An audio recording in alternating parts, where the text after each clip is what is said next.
Você tinha pergunta do departamento, foi sair, dos principais. Olha, para nós, não,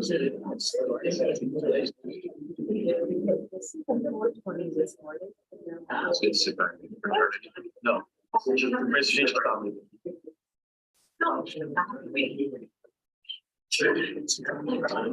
Cara, não.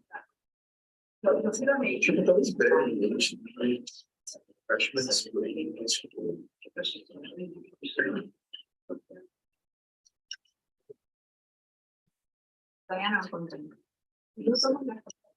ela espera bastante.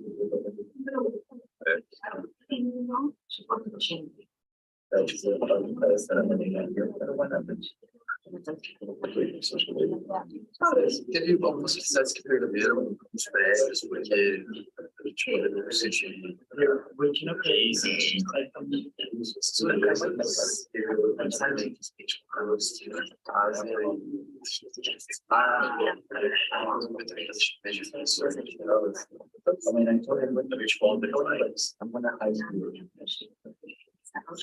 Se ele não tiver você pode.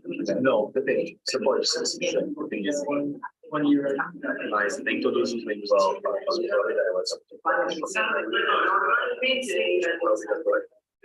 opção de housing a mais.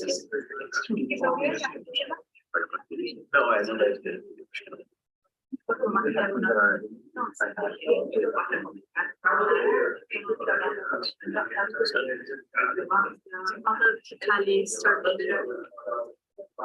Mas ele vai passar aqui.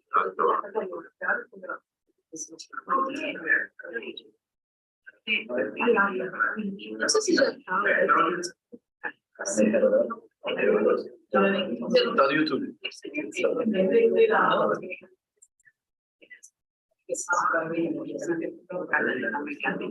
Deixa eu ver se o áudio da preocupação.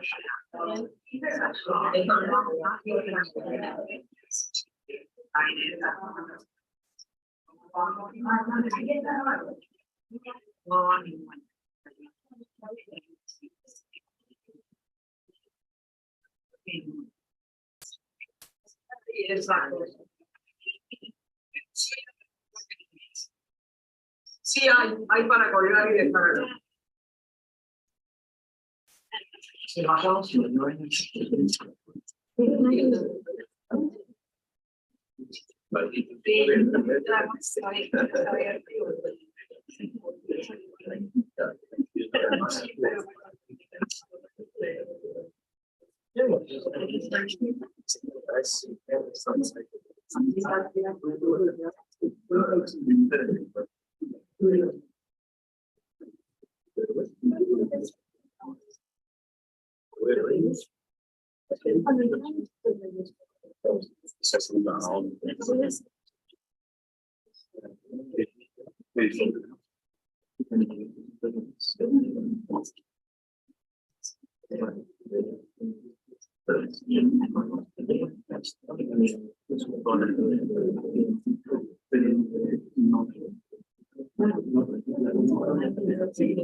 Actually, there was none of me, but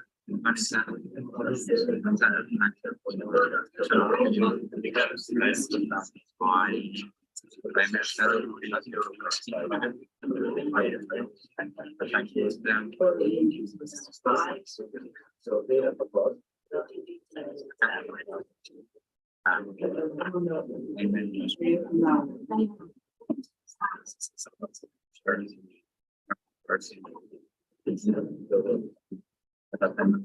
What are you doing? Teaching a class. Yeah, I know that I mean, at that time, was here.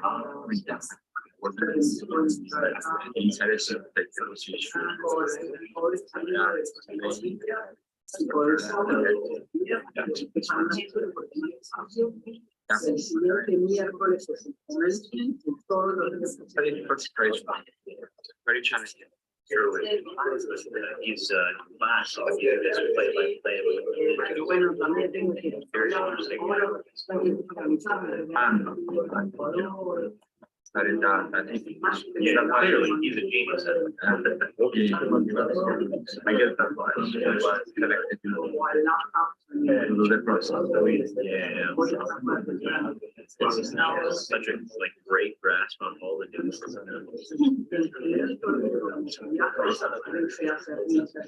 So when you're going. The program. No, we did I missed the program. Yeah, literally asked too much judgment on the program itself. But he said like the ultimate goal was job maturity. They got that done.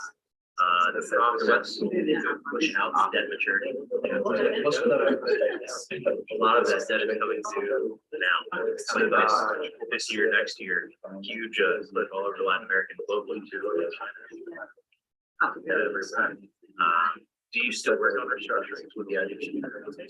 No, so that's not what I mean, single class. That's not official.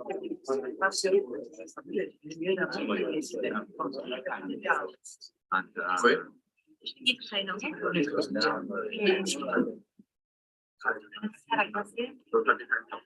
Fair enough. I guess I was paying more.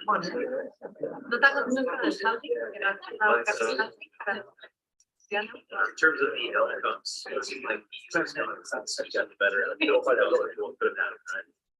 Most of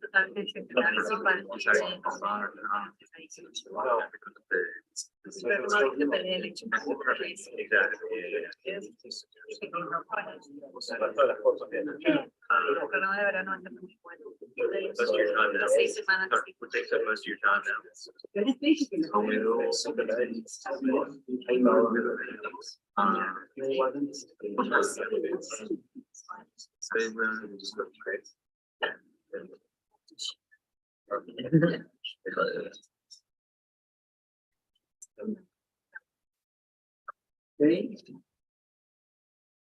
Okay, welcome everyone. I am Vicky Murillo, the Director of the Institute of Latin American Studies and a professor at CIPA and the Political Science Department at Columbia, and it's my privilege to welcome you all to this roundtable to discuss a new state in Latin America, geopolitical, energy, and social challenge.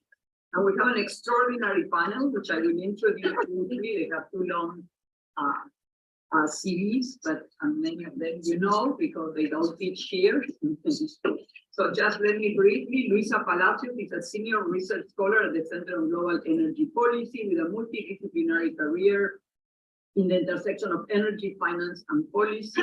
She has been the chairwoman of the board of directors of Cisco Petroleum Corporation, and prior to that, she worked at Medley Global Advisors, Berkeley Capital, Societe Generale in Paris, the Japan Bank for International Cooperation, and the World Bank. I have to say that the most important part of Luisa's CV is that she got her MA in International Affairs at CIPA. That should be mentioned, and after that she got a PhD in another institution. That's not as important. The other institution is the Johns Hopkins School of Advanced International Studies. Mauricio Cárdenas is Professor of Professional Practice in Global Leadership and Director of the MPA in Global Leadership at CIPA. He's also affiliated at the Columbia Center on Global Energy Policy. He's a recognized expert on Latin American and economies with a vast academic and policymaking experience, which includes serving as Colombia's finance minister between 2012 and 2018. And before that, he was Minister of Economic Development, Minister of Transport and Planning, Mines and Energy. So a lot of ministries. He has been twice executive director of Desarrollo, which is Colombia's leading policy research center. He was a senior fellow and director of the Latin American Initiative at the Brooklyn Institution, and he's also distinguished fellow at the Center for Global Development in Washington, D.C., and his PhD in economics is from Berkeley. Martin Guzman is the William Beinecke Visiting Professor at CIPA and co-president of the Initiative for Policy Dialogue at Columbia University Business School, and he's also a professor of money, credit, and banking at the Universidad Nacional de La Plata. Martin is a global expert in the field of sovereign debt and debt crisis resolution, who works on the emergency, propagation, and resolution of macroeconomic disequilibria, monetary economics, and economic development. He served the debt health as minister, the debt experience health as Minister of the Economy of the Republic of Argentina between December 2019 and July 2022. He's also a director of the Sovereign Debt Management and Restructuring Program at EPD, and he was the editor-in-chief of the Journal of Globalization and Development. His PhD in economics is from Brown University. We will start the conversation with questions that I will pose to the panelists in the roundtable, and in the later part of the event, we will open to questions from the audience. So welcome Luisa, Mauricio, and Martin for accepting this invitation to discuss the challenges faced by Latin American states. So let's start with the geopolitical challenges. And I have to say, we started before 6:05, which is pretty impressive. You know, my voice does not require a microphone, but you're right, it was off. Okay, fine, it's good for also because this is hybrid, so for the people who are remote, it might be necessary. So let's start with the geopolitical challenges of the new state in Latin America. Since the end of the Cold War, the US attention to Latin America has declined. However, now it seems that there is a new Cold War between the United States and China at the very least. And at the same time, the region is quite far away from areas of conflict. That has been historically the case for much of recent history. And this is true for the war between Russia and Ukraine. This distance allows the region to become a reliable supplier of food, energy, and climate in terms of carbon absorption for the world, where its northern region can also aspire to nearshoring as a result of these geopolitical tensions. So I have a question for the three of you to start our conversation of what are the challenges and the opportunities that this new geopolitical situation opens for Latin America. So why don't we start with Mauricio and come this way? Well, thank you so much, Vicky. It's a pleasure to be here, and thanks also for organizing this meeting. And I'm delighted to be with Luisa and Martin. Latin America has always been the land of the opportunities and the challenges. This has been our history. But now, challenges and opportunities are exacerbated. On the challenges side, Latin America is becoming a difficult region to govern, very difficult region to govern, because we have increased levels of poverty, and this is essentially the result of the pandemic. The pandemic left the region with scarring effects, one of them the increase in poverty. The increase in food prices last year resulted in even higher levels of poverty, about 2 percentage points. Additional debt, public debt had been increasing in Latin America before the pandemic due to the decline and the deceleration in commodity prices, but the pandemic increased public debt even more. Our public debt today is 10 percentage points higher than it was in 2019 in the region, and 20 percentage points higher than in 2010. So that means this is a region with more social tensions, more problems to solve, and less capacity to borrow. And at the same time, it's not growing. The IMF just had its spring meetings last week, actually the week before.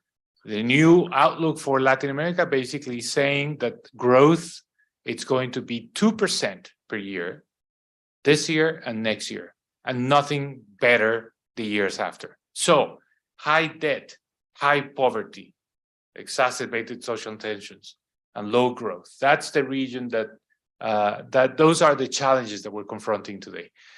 But at the same time, the opportunities look brighter because as a result of the global challenges, for every crisis there is in the world, Latin America has a potential solution. So we have the climate crisis. Well, Latin America has the biodiversity, the capacity to do the most cost-effective way of capturing carbon. Latin America, we have a food crisis in the world. Well, Latin America has the land, the water, the resources to produce food.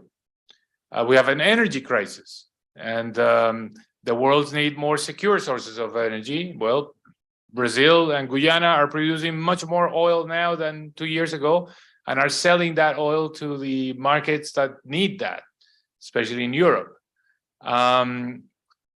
And this is a region that this is part of our history that I wouldn't use the word peaceful because it hasn't been a peaceful region. There's been a lot of conflicts. I come from Colombia, so I couldn't say that it's a peaceful region, but it's a region that does not engage in international wars. Those are very, very rare.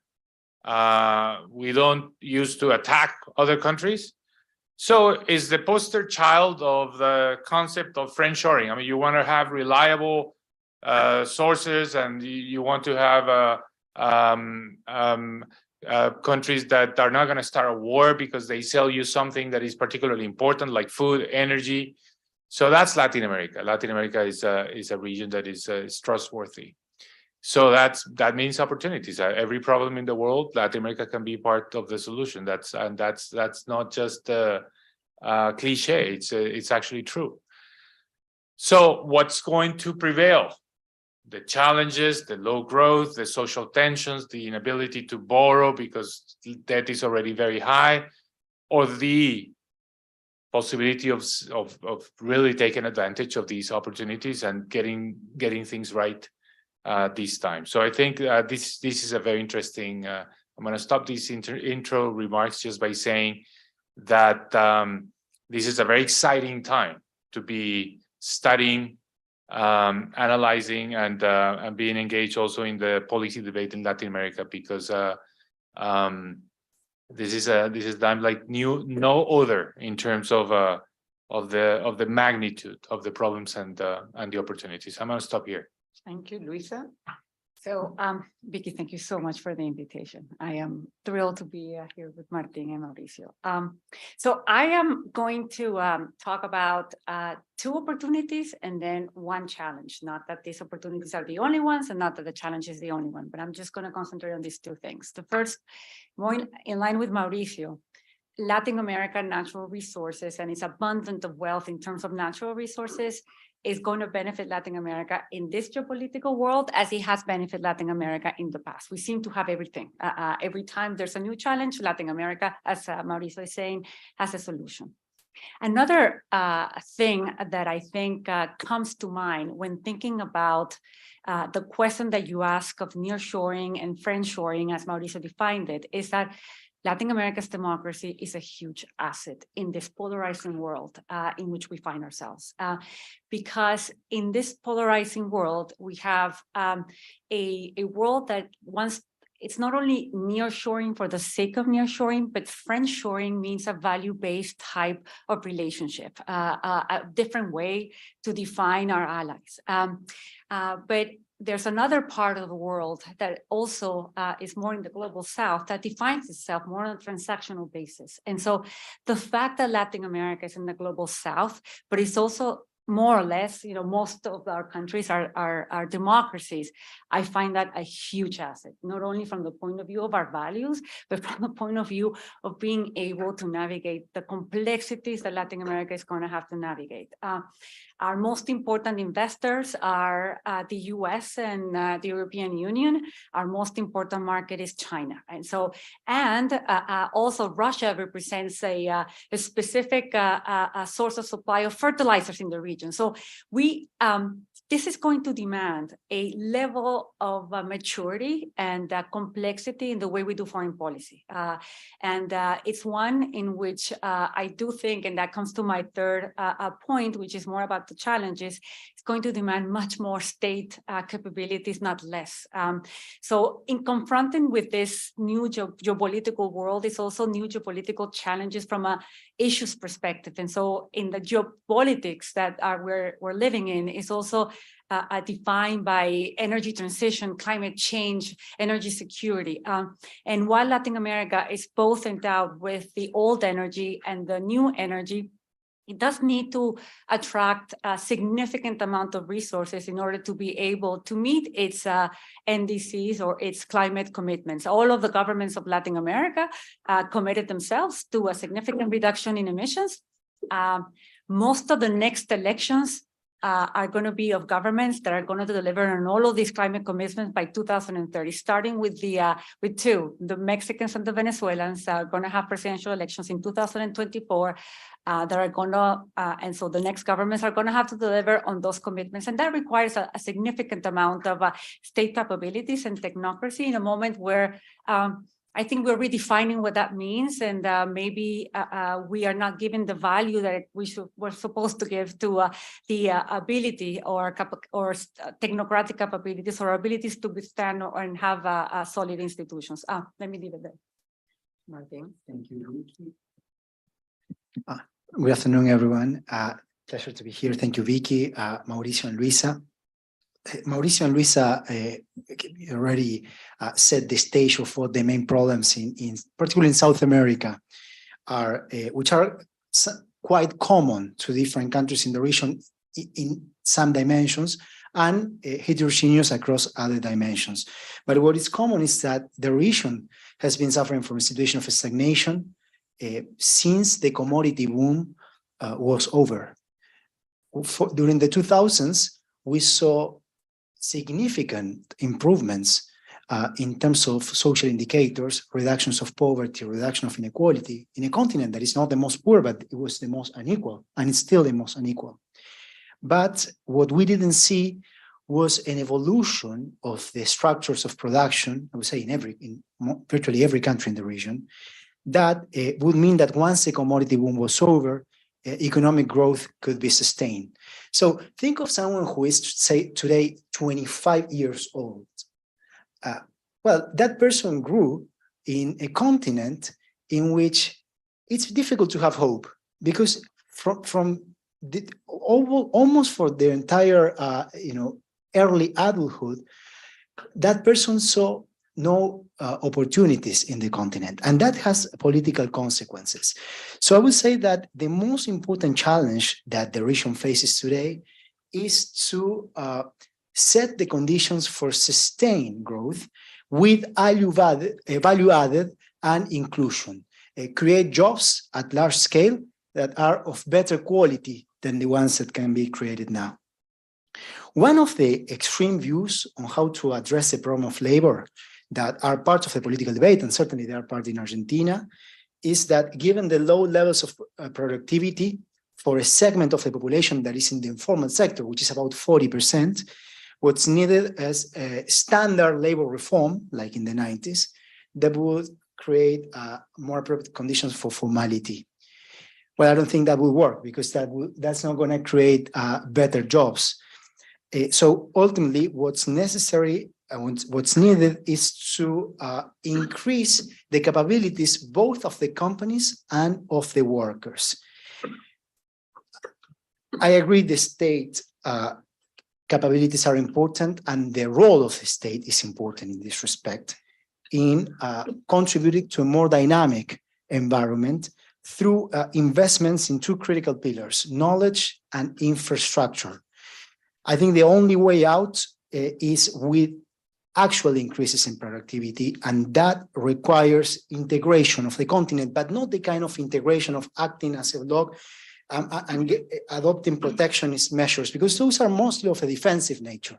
The real integration, the meaningful integration, should come through investments in infrastructure. And that, of course, requires financing. We will speak later about energy. That's where I see one of the most fertile areas for increasing the levels of growth in the continent. But investing in infrastructure requires financing. And that's a problem for the continent because on the one hand, private financing is quite unstable. It's true that the geopolitical situation creates opportunities, but it also creates challenges, particularly because of the new global financial environment, quantitative tightening, higher interest rates. This means that there will be less and more unstable financing for the region from the international private sector.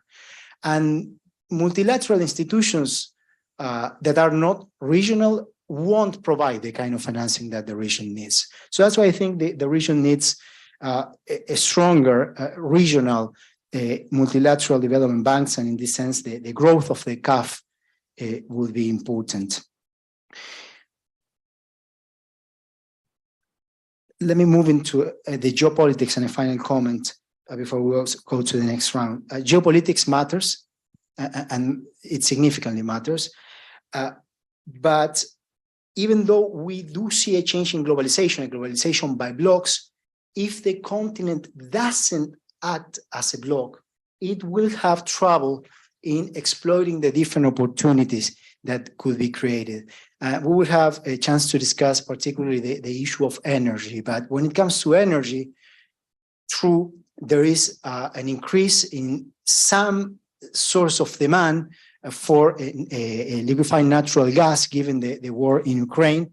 But the most important challenge is to use the energy that the continent can produce, particularly the gas that can be produced, in order to add value to other sectors of the economy, that fertilizers, as Luisa explained, petrochemicals.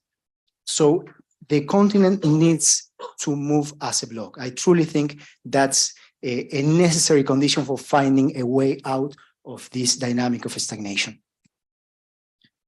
Okay, this was extremely important. I'm going to ask a little bit of a follow-up before we move into energy.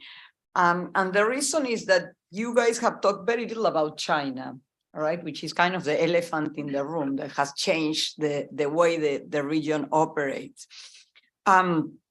And so, I mean, Lisa mentioned China as a market, but China is not just a market, it's a source of finance. Like, you know, you come from Venezuela, you know, it's a big source of finance. And it's not just a source of finance, it allows the countries in the region to play the non-aligned back again. We saw it with Lula's trip to China just recently. So I would like to just tease you a little bit on this issue of, both on the issue of what role plays China, in the sense that the democracy seems to be to assume that most Latin American countries are on the kind of democratic or Western, I guess, side, with at least the obvious exceptions of Venezuela, Cuba, and Nicaragua. But at the same time, also with the challenges that the region has, and these are more specific questions to Martin, there's been many efforts at creating regional blocs that had failed. To Mauricio, we do not have wars, but we have the highest levels of violence in the world. And so it's not so easy to move logistically from one point to another if you are not going to maybe be alive at the end of the process. And again, to Luisa, you said state capabilities, but the kind of the challenge that the region had from its very origins is the state weakness. So it seems that, like, if you can, the three of you maybe talk a little bit about China and also about these particular issues, and then we move to energy. You want to start in the opposite way? The opposite way. Okay, so China. China's presence in the region has been growing. The data is clear about that. I mean, China's presence in the entire global south has been growing, and one of the most complex problems today in resolving that crisis is particularly specifically the coordination between China, or among China, Wall Street creditors and the Paris Club creditors. When it comes to South America, well, China has been a source of demand for the commodities. And today there is big interest in lithium and some interest in LNG.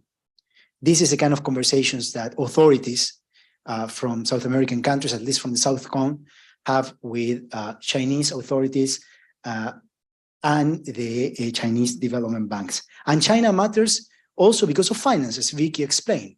China provides financing that at times is cheaper than other sources of financing. For instance, China's financing in Argentina is cheaper than the IMF financing, right? That's the world we live in. But China's presence in Latin America has to do with China's interest. That's it. So China is not going to push the policies that lead to a transformation of the productive capacities in the region. China will want the commodities. And true, the region has lithium, and there is potential for value added in lithium, but that's not going to be a problem resolved. The solution to that problem is not going to come from China. So the region has to have its own strategies for development. Chinese financing, is tempting. It has been tempting, especially in a context in which there are lack of alternatives. And also for politicians, is, Chinese financing, you build a road, you build something that can be seen. Okay, so that's tempting.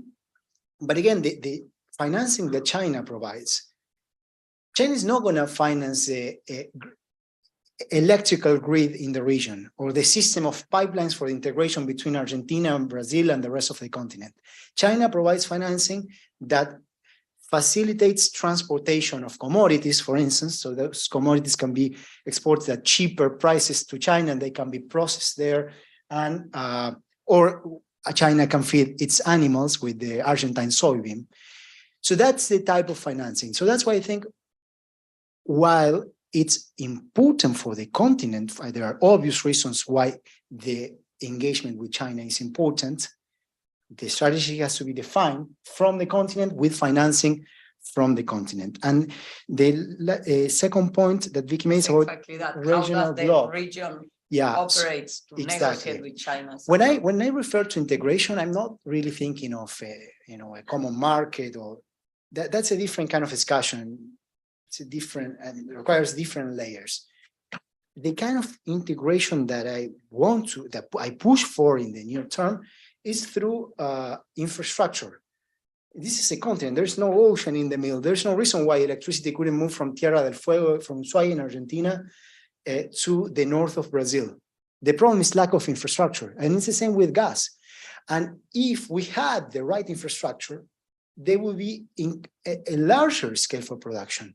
That would mean lower costs of production, and that would mean that our industrial sectors will be more competitive.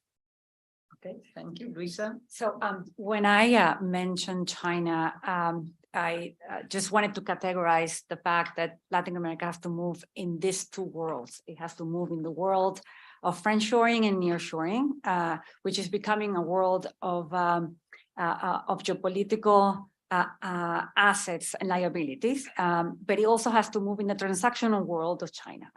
China has been providing financing, but you cannot just live on Chinese financing. It actually is not, the US and the EU represent something like 40% of the investment needs of the foreign direct investment, according to the UN ECLAC report, last report. And yes, China represents something like 10 to 15% of the total FDI. So I'm just putting things into perspective, not because I don't think that Chinese investments are not relevant. They are.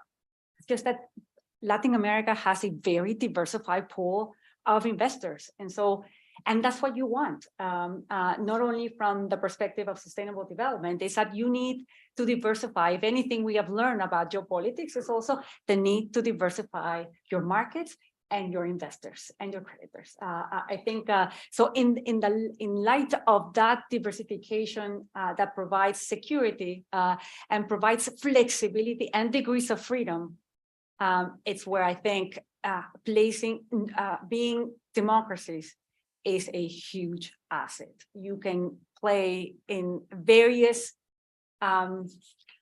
worlds, in various financial centers, in various financial type of investors, countries in the region that are actually not democracies have seen those sources significantly decline. And as much as China provides low cost of financing, China is an investor as well, and it has been defaulted on. And so being China does not exempt you from the credit issues that the region has. And so you mentioned Venezuela, I can tell you that's the example.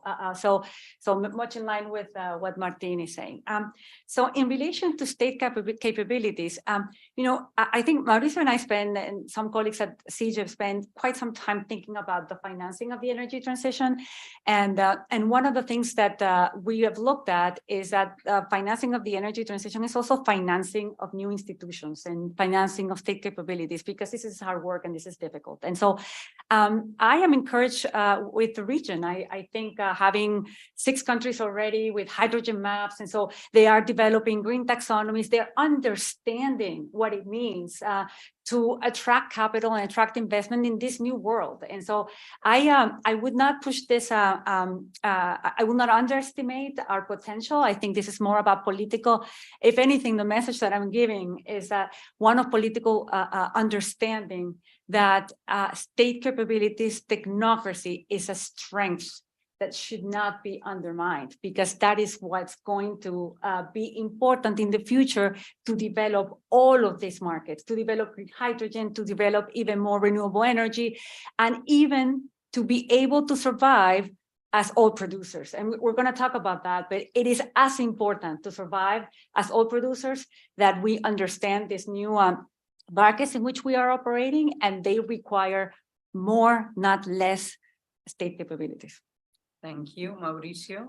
Well, it's a great follow-up, because we have to bring China into the conversation, and also you asked me about the crime issues, but I started my comments talking about the challenges and the opportunities, and I think it's fair to say that this is all taking place in a new context, in a new scenario, where the region is more independent. And what do I mean by that? I mean the region has more diversified partners.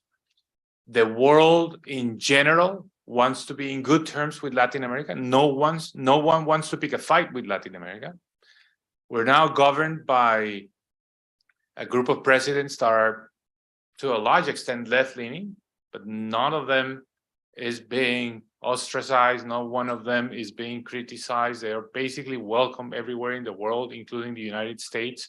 So what you see is that the region has gained in terms of degrees of freedom to decide, to choose. And this is the result of the fact that there are 2 big tensions in the world today. The tension associated with Russia, that unites essentially the West, but where Latin America is not necessarily active and taking part of it. President Lula, for example, is distancing from that. And the fight between, or the tension between, the United States and China. And Latin America is basically absent from that. It's not going to pick sides. And it's taking advantage of the fact that it can actually work with all these blocks and get the most out of it. This is important because this has not always been the case in the region. I think, for example, in terms of the way the IMF approaches the region, there is a reform agenda. I'm going to use the case of Colombia, trying to change the health system, the pension system, the labor markets. In the old times, and not too long ago, maybe 20 years ago, the IMF would be all over saying whether the reforms were right or wrong, whether they conform or not to the Washington consensus. This time around, they are silent. Colombia is now a member of the OECD. And the OECD is saying that they support the pension reform that finds many critics in Colombia. But the OECD is saying, well, we're not going to take part of it, and we think it's fine, which is essentially a reform that will give the upper hand to the public sector, to the public fund. But anyway, what I'm saying with this is more degrees of freedom, more capacity to decide, and that can only be good. That has to be a good thing. And I think we have that opportunity now. So we can make good decisions. We can also make mistakes. China is an important factor there because China, well, it's the most important trading partner for a number of countries, for the majority of countries, in fact, in South America, Colombia, by the way, being an exception. It's an important source of financing. There are many books being written now about the presence of China in Latin America and how Chinese investment has gained ground in terms of public utilities, infrastructure, et cetera, But the truth is, the region is taking advantage of the fact that there is a market that buys the products from Latin America, and that in some cases, not in all cases, been an important provider of financing. Martin said for Argentina, it's lower cost than the alternatives. For a country like Colombia, it's higher cost than the alternatives. So that's why financing from China is relatively limited. But the point is, there is an option there. There is an opportunity, and that's part of the that's one of the advantages. Let's connect this with the issue of crime. Yes, we're not into international wars, but we do have a fair share of internal wars and internal conflicts, and used to have in the world, and we definitely are outliers in the world in terms of homicides. Latin America is about 8, 9 to 10% of the world in most variables. Population, GDP, greenhouse gas emissions. It's 8, 10%. That's what we are. We're 22% of the crimes, the homicides in the world. So that means that of course there is that we are outliers and there is a problem. That has a lot to do with one of the aspects that I mentioned at the beginning, which is the increased social tensions and the fact that we are the most unequal region in the world, that we have still very high levels of poverty in some countries, that especially that there is no social mobility. I think that's one of the aspects that is more problematic. I mean, that's part of the challenges, and it also speaks to something that Luisa mentioned, which is low state capacities. I mean, lack of capacity to fight and control crime in general and homicides in particular. So these are salient problems of the region, and they will undermine, and I'll stop here, they will undermine our capacity to take advantage of the opportunities, because that's the question we're here to answer. Is it possible for the region to now transition into becoming more developed at a faster pace?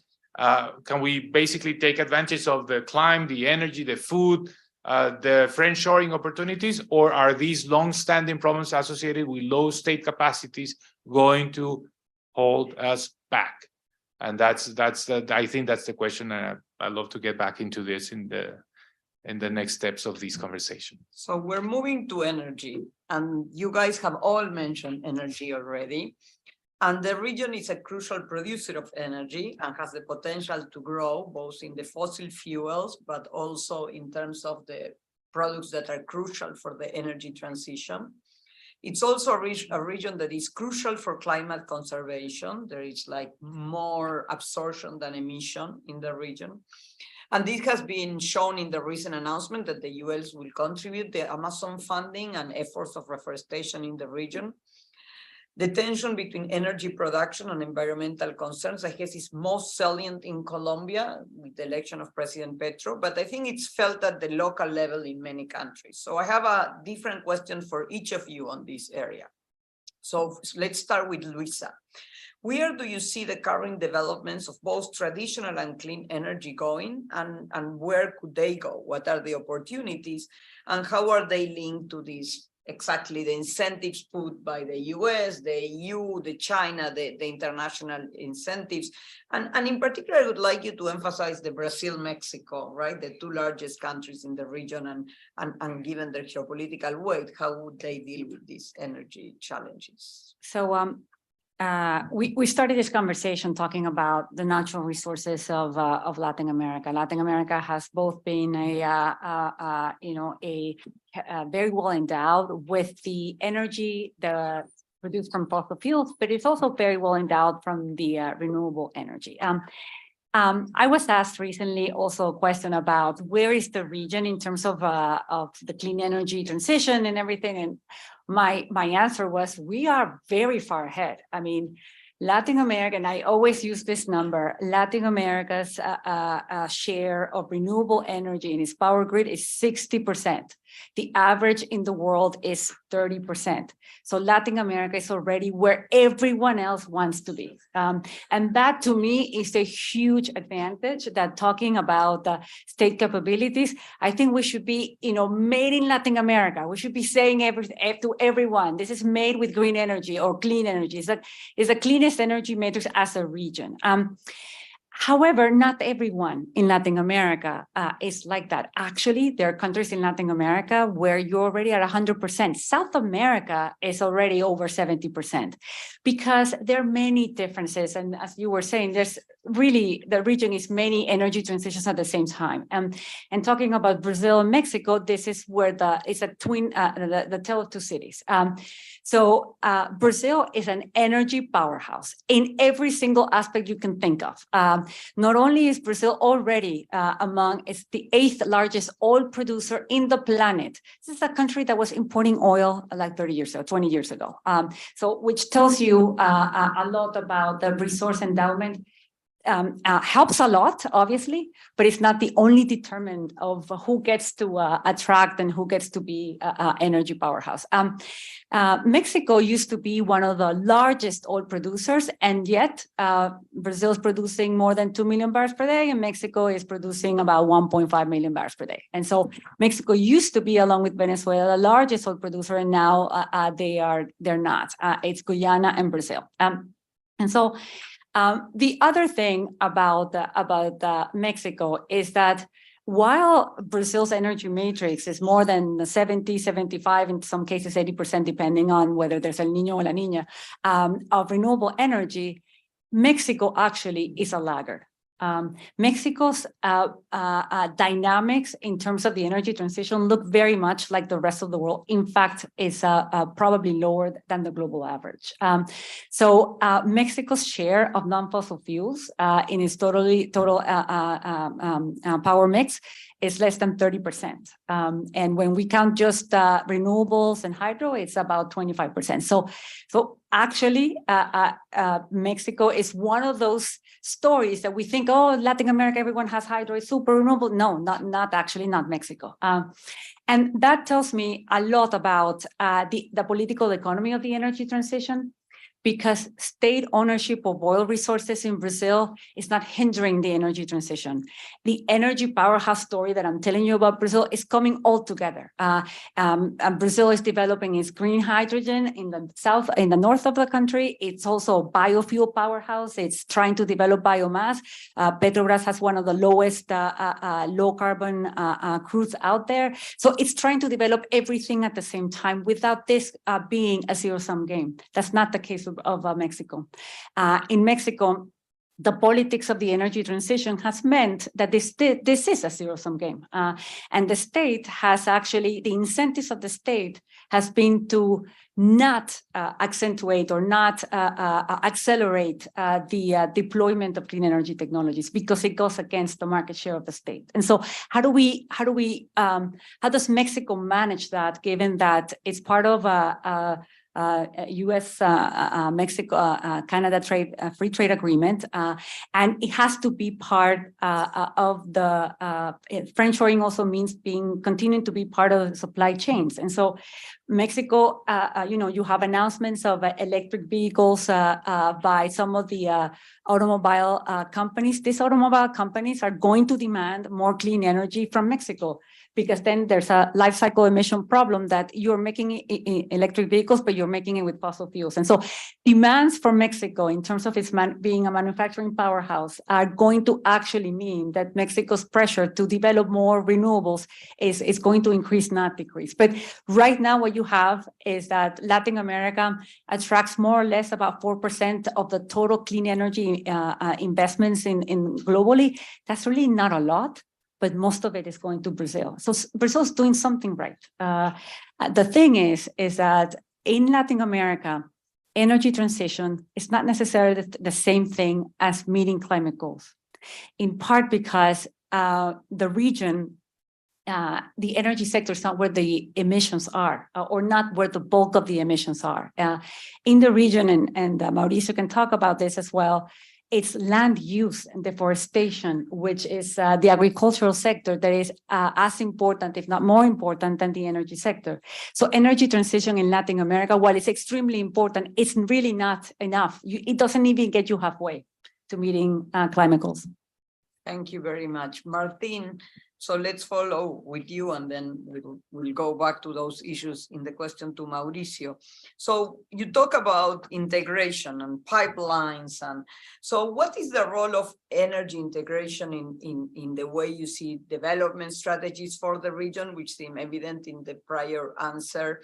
And in particular, if you look at South America, the Mercosur countries, but beyond the Mercosur countries, what impact do you think such integration would have, and how feasible it would be? Because it's not just the question of building the pipelines and building the networks, but also of countries that sometimes cut the supply through those pipelines and through those networks. I mean, we know this by experience, and change prices, their agreements, and then there are changes in prices, or sometimes these agreements are imposed. I mean, if you think of Paraguay and Brazil, on terrible conditions for one of the countries.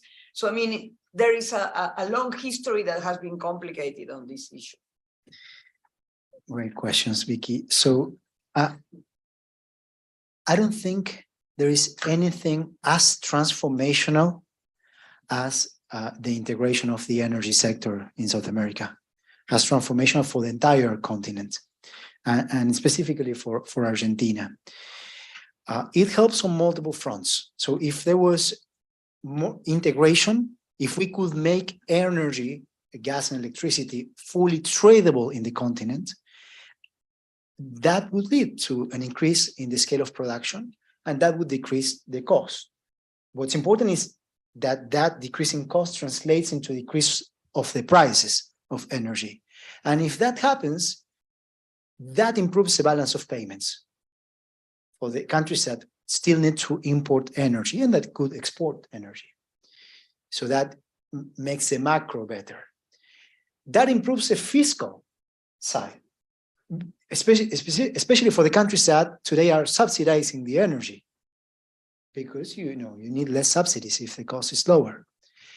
And that also changes the competitiveness of the industries. The energy is a critical cost in the structure of production of an economy. So cheaper energy means a more competitive economy.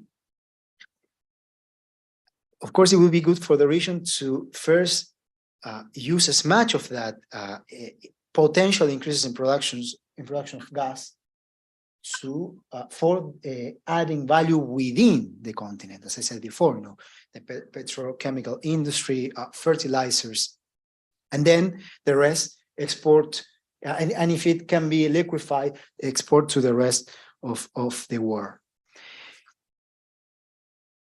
The development of the energy sector also provides more resilience. It makes the region safer from an international politics viewpoint. As you said, Vicky, energy policy is not just economic policy. It's also foreign policy. It's foreign policy for getting to the point of deeper integration, but also for managing that integration. And in this sense, the continent doesn't seem still to be mature enough for addressing the challenges, but this is what I would expect to see, the kind of political discussion that will be good to see over the next few years, as soon as possible.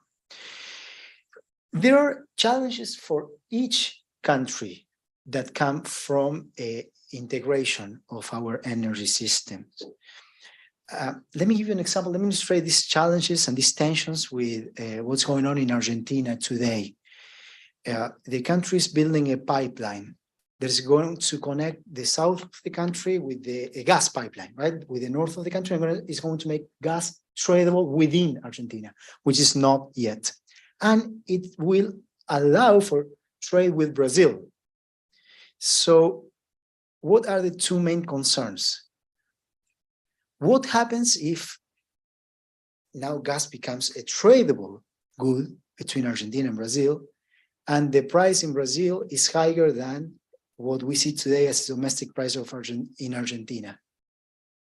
And, you know, if there is not appropriate regulation, why would companies sell at the current prices in Argentina when they can sell it at higher prices in Brazil? There will be a convergence to one price.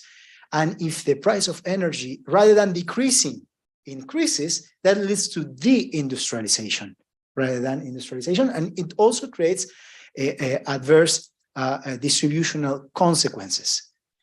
There are distributional consequences within the continent and within countries. So this is an aspect that will have to be managed, and the role of the state for that is going to be important. Finally, renewable. Renewable is important not just from the viewpoint of economic development, it's also important from the viewpoint of macroeconomic stability. In a world with carbon pricing, countries that don't adapt their structures of production will face more problems of competitiveness. And that, again, that affects the macroeconomy. It affects the balance of payments. Let me conclude by saying that even though the financial situation, the financial conditions in the region are not the most favorable, and we are going in the direction that we all see through quantitative tightening and the increases in the interest rates by the Fed, the ECB, still with the same financial conditions, there is important upside that will come from the integration of the energy sectors, because the main bottleneck today is the infrastructure. Okay.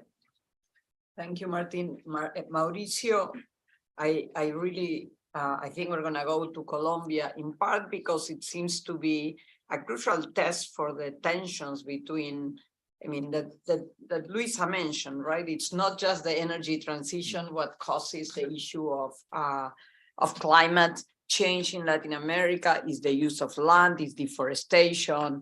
We've seen that in the Amazon.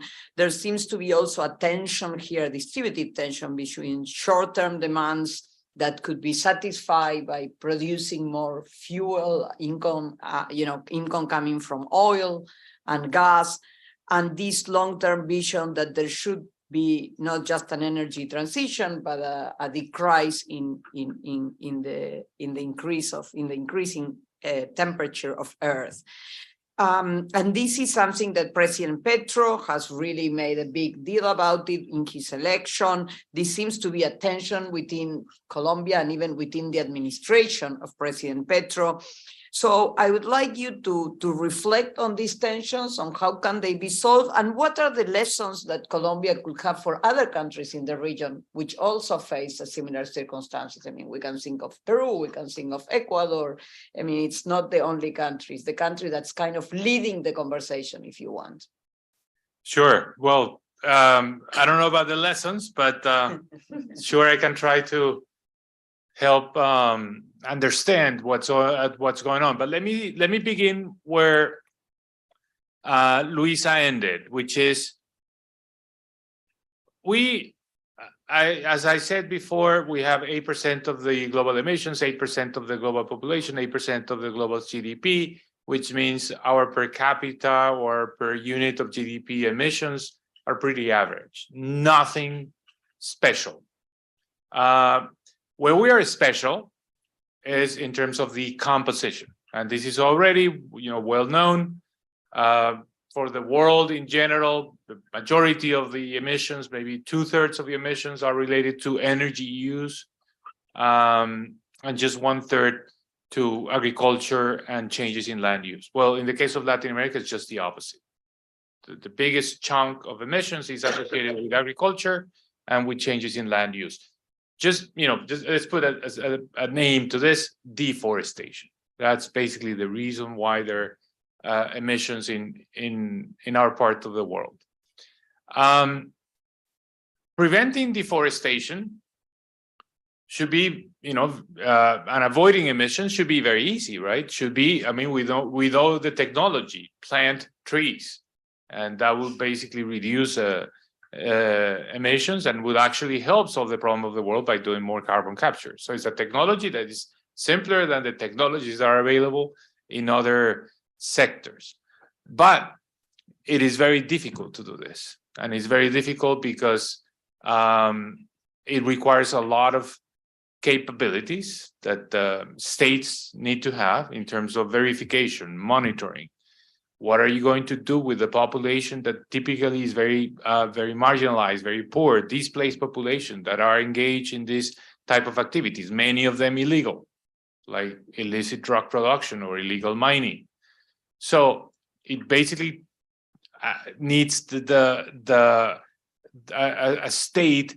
I'm not going to use, I won't use the word strong because this is not necessarily about enforcement. It's also a capable state, that is able to tell citizens, you can move into these other sectors, you can earn income by doing these other, by engaging in other type of activity, including environmental services, like protecting the environment. So it really requires a lot of state capacities to be able to solve these problems. So then the question is, and this in connection with Vicky's point, is, well, our states have been organized around the idea, and this is part of the problems that we need to solve, of extracting rents from commodities. And let's use the example of oil exporting countries like Venezuela, Mexico, Colombia, Brazil, Ecuador. So the states have essentially been formed around, and this goes back 5 centuries, of ensuring that these activities are protected, that they can operate, and that they also provide rents to the government. And then the government is a technology that redistributes those rents, in some cases better than in others, but in essence, it's about the redistribution of that. So that state, and the state that has been built around the national oil companies, is not the state that is instrumental in reducing the problems of deforestation. It's a different state. So if we really want to do that, we have to redirect the state, and we have to think in different terms. And also, it's not just about the state and the state capacities, it's also about developing the market, developing a market for the carbon credits. So this is a market that has a lot of failures. It's not easy it's not deep enough, it's not liquid enough, has many problems. So this is not going to happen overnight. This is going to take time. No matter how much we think this is the way to go, to countries like Colombia, Brazil, Ecuador, Peru, other countries that have Venezuela, strong presence in the Amazon, we're going to start selling carbon credits, and we're going to make basically the revenues that we were making in the past with oil. That's the concept, but that's going to take time because it requires the development of a market that doesn't exist, and then also requires a different state. So what is the question? The question is, how do you do the transition? How do you go from point A to point B? Is it by deliberately saying you want to reduce rapidly oil exploration, gas exploration, mining, because that's what's going to push you in the direction of really engaging in activities that will reduce emissions, that will allow you to find these other sectors like reforestation or afforestation, etc. In other words, is a shock therapy the best treatment? Or should you go in a way that is more gradual? And this is the debate that is taking place in Colombia. This is not between the deniers and the people that believe in climate change. This is not about whether you think it's a right objective to reduce emissions, to contribute to the world goal of reducing the increasing temperatures. That's not the debate. It's a debate about how to do this, and I guess it's the tension between the shock therapy and the gradualism. I am in the camp of gradualism because I think that the shock therapy will leave us with the inability to have the resources to invest in this transition, and this transition requires investment because you need to develop capacities. You need to develop alternative income for the marginalized populations that live on deforestation. It requires revenues. So I think we don't have any. Unfortunately, we don't have too many alternatives at this stage, different than the rents from oil and mining. But this is a political debate. Let me end this with a comment on the nature of the conversation, because you alluded to this, the nature of a conversation with the U.S. The idea that the U.S. is going to provide $500 million for the Amazon announced last week by President Biden, et cetera, et cetera. So there are two models here. The model of the donors, aid, that countries provide, or even philanthropists provide, so you protect land. Or the model that you go through the market, that you sell the carbon credits so that they help offset emissions in other sectors, in other parts of the world. So the market is taking really the growth is in the market. It's not in the aid part. So it's also about that concept. And I think to your point about President Petro, I think Petro is still thinking in terms of the model of aid. The world has to pay us, the word that is used is compensate us for this. We didn't admit historically, the advanced economies did that, so they have to give us the money so that we protect. I think the solution to this problem is going to go through the market. It's not going to be through aid. It's not going to be through donors. It's going to be through selling the carbon credits. And this is if the advanced economies are serious about carbon pricing. And I think that's a trend we're seeing. So I'll stop here. So let me build on that, and I have to say that carbon prices are certainly lower than the opportunity cost that planting anything in the Amazon, right? And it's not just population on illegal activities. If you look at the Chaco, if you look at the Amazon, this is legal soybean production, which produce a lot of revenue for the states as well. So it's a tension there.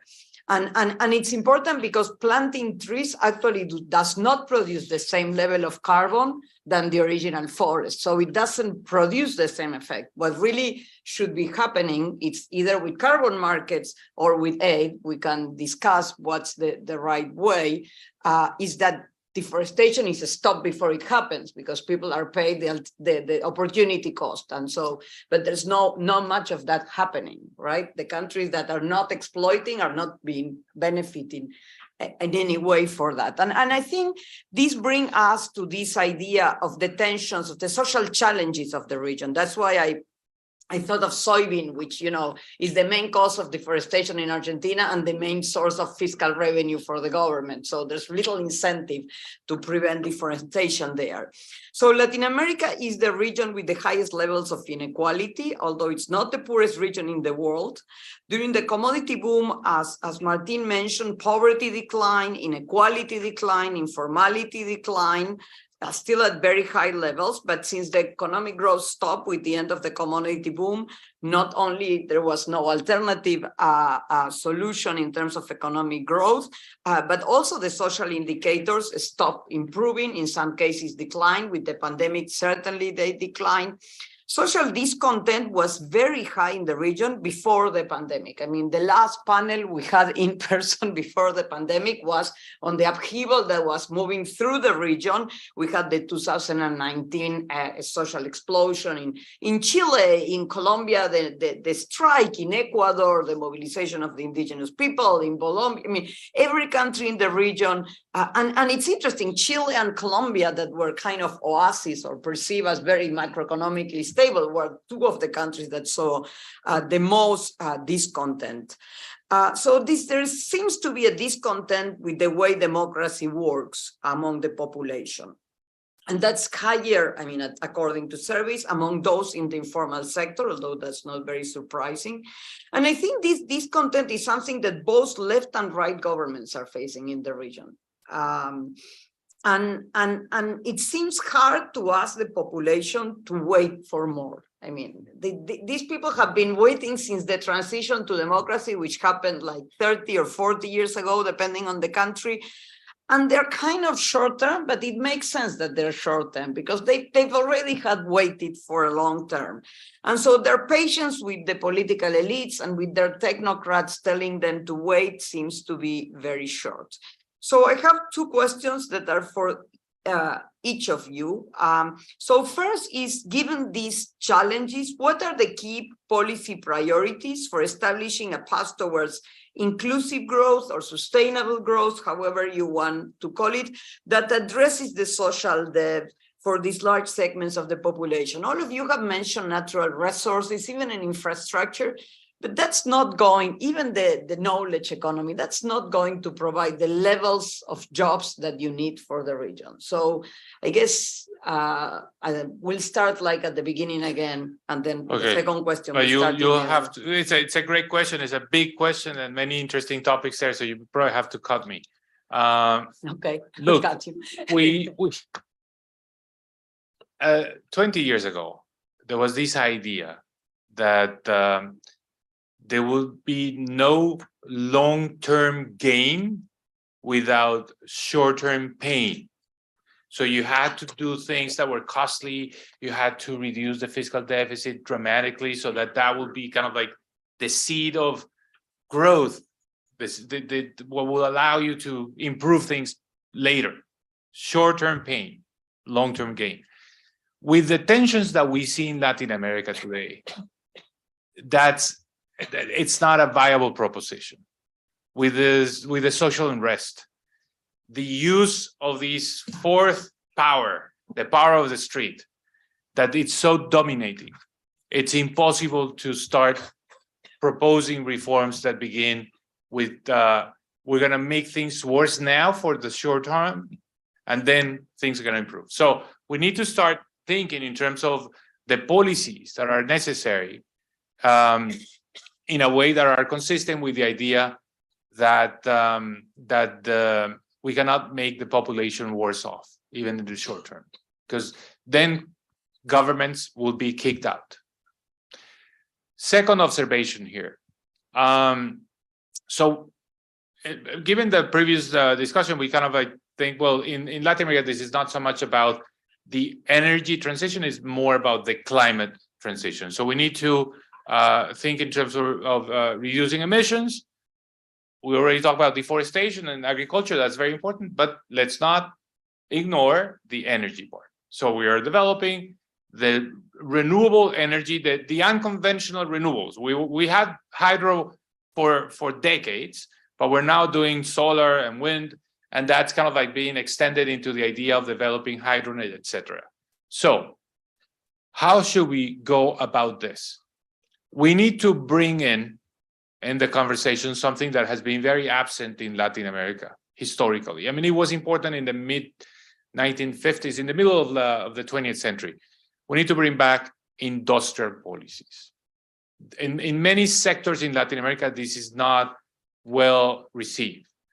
But without industrial policies, it's going to be impossible to not just develop these new sources of energy, but use them in a way that will allow us to grow faster, will allow us to generate the incomes that we need. So we need industrial policy.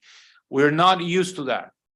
And we need to start thinking in terms of industrial policies, for example, to be able to promote the hydrogen, the ammonia, to use the clean sources of energy to produce green cement or green steel.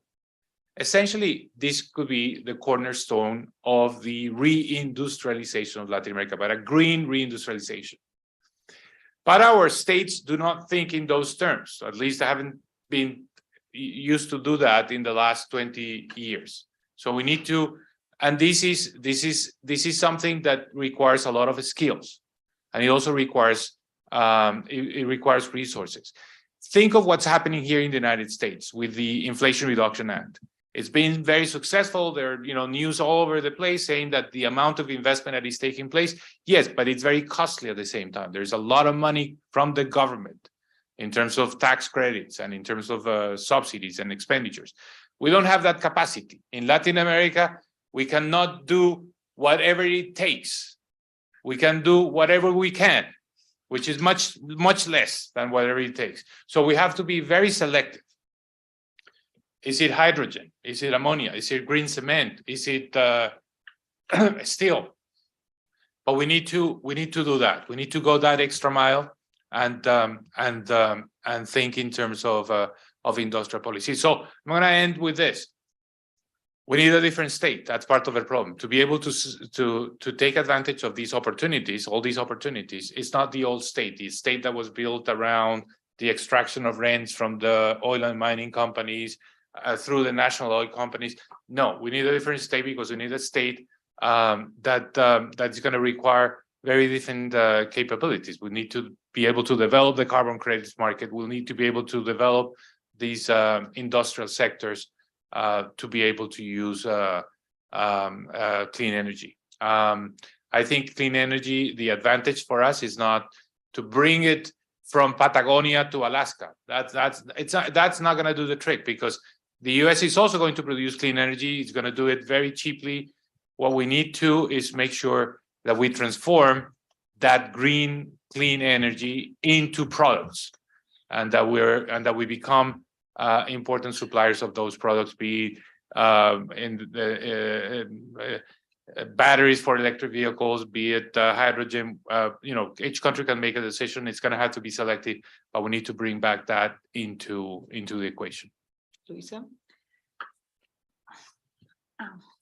So this is quite a broad question.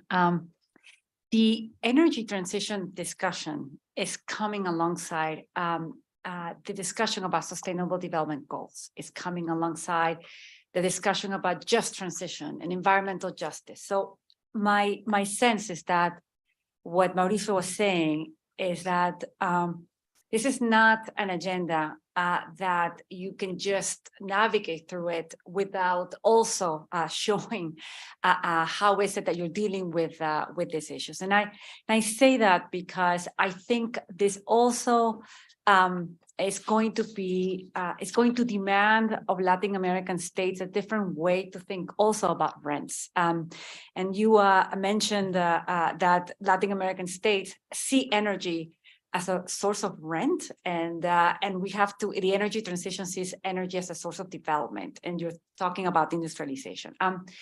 One of the things that happens as well with extractive industries, of which we have oil and gas, but we also have critical minerals and mining, is the concept that when you're extractive, you have really you have not thought really about community development, and that's part of things like ESG, Sustainable Development Goals. What is it that you're doing for your community, and how are you integrating your community in the way you are now doing and developing these resources? And this has become such an important discussion. I follow ESG, and I follow ESG ratings and disclosures and everything. And when I look at the extractive industries and the ESG components on the S part that are material for mining, for agriculture, and for oil and gas, community relations is one of them. And so because it has become so intertwined with the way we produce. And so that tells me that we probably need a different social contract in the way we do mining extraction in Latin America, because this idea that it's just flowing to the states or the government, and this is the formula in which this amount of rent goes to this. I think that companies and local communities, it's going to be very tough to develop the critical minerals and mining resources that we need for the energy transition without a completely rethinking how are we going to develop this in a way that allows a social license to operate. So in thinking about the social dimension, the energy transition and how it's changing the way we think about things, and ESG is changing the way we think about things, is also demanding that of the people that are producing. And it is as important as questioning the social license to operate. And so that means that companies have to do much more, which means that the governments have to receive less friends. And so overall, I think that's one of the most important challenges. How do we transition this state from a state that just extracted and decided how to distribute to a state that allows communities and social development to occur alongside the energy transition hubs or the carbon offsets, for example. Carbon offsets is is one that you were mentioning. Carbon offsets is all about local communities and discussing with municipalities, how do we have rents for or revenues for the whole community to safeguard different areas. So the whole discussion, I think, could lead to a different way of how we think about social policy, in which it's not only the government, the central government that does social policy, but everyone in the chain of command, everyone in at the state level, even companies. And that takes me to another point, which is energy transition and climate change are demanding a different way of how we think about states and markets. And I don't know that we have that completely sorted out in Latin America. The state cannot do everything. And there has to be, in some places, the state is the one that extracts oil. In other places, it has to be joint ventures with the private sector. In other places, it has to leave the private sector to do things. And so how is that state going to develop and evolve? It's not clear. But that's one, I think, one of the challenges of managing the transition. And lastly, from a social standpoint, managing the energy transition also means an orderly energy transition. It is the responsibility of the states to provide reliable and secure energy. And that's why also energy transition comes with access to energy and access to clean energy. And that requires a lot of pragmatism of how you move from one place to the other. And it requires energy redundancy, which is part of, I think, the discussion in Colombia is how do you do a smooth and orderly transition? Also has to do with, we're going to have to coexist with all the sources of energy until we can completely move to one place to another, because it is part of the way we have to do social policy. Energy is the most important basic service that you have. And I'm coming from a country where that used to be something that the population had, and is no longer the case. Energy reliability is so important for low-income population. Having reliable energy where you can store food and it doesn't go rotten because there are blackouts. This is such an important factor in how you think about energy transition and energy reliability that I think that it needs to be enter the discussion about social policy. Thank you, Martín. Okay, Vicky, so your question about how to implement policies in democratic countries, you are the political scientist, so perhaps you could help us with this. But certainly on the economic side, we had some discussion already, and what's clear is that the continent needs more dynamism, and in that sense, I don't think that can be achieved without industrial policies. The issue of energy policies and knowledge policies, that they affect the entire structure of production, the traded sector and the non-traded sector. There are forms of industrial policies that can make a difference. But I think your question is, or at least part of your question is about politics. And we can have any program we want, but at the end, what matters for the success of any program is the support. I mean, the political capacity, which is given by the support of the population. And we live in a continent that faces much tighter constraints today than 15 years ago. And that matters for politics. It's difficult to create enthusiasm with any program, precisely because constraints are tighter. And it's also difficult to see, as a consequence, the kind of representation that implementation of economic policies requires. So we see more political fragmentation. Look at what's happening in the continent. We live in a continent of coalitions. Colombia, Chile, Argentina, even Brazil, etc.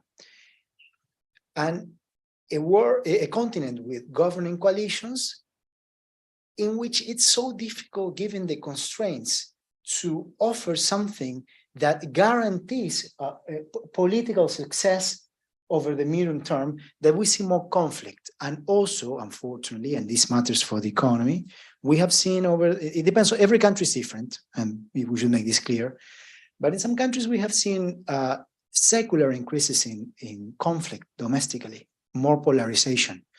And that affects the entire exercise of public policy making. Because when there is that, when you reach those levels of conflict, politics becomes an instrument for survival rather than an instrument for transformation. And that really disturbs public policies. So I think we need leadership is important. We need to act within the constraints we face. That's just a reality. It's an inescapable reality, and we need to transform those constraints. And when we see problems of representation, my view is that the people should resolve those problems. Today in Argentina, there is a public debate about this. This is a year of presidential elections, and there are different views on what should happen in the process towards the election of a president.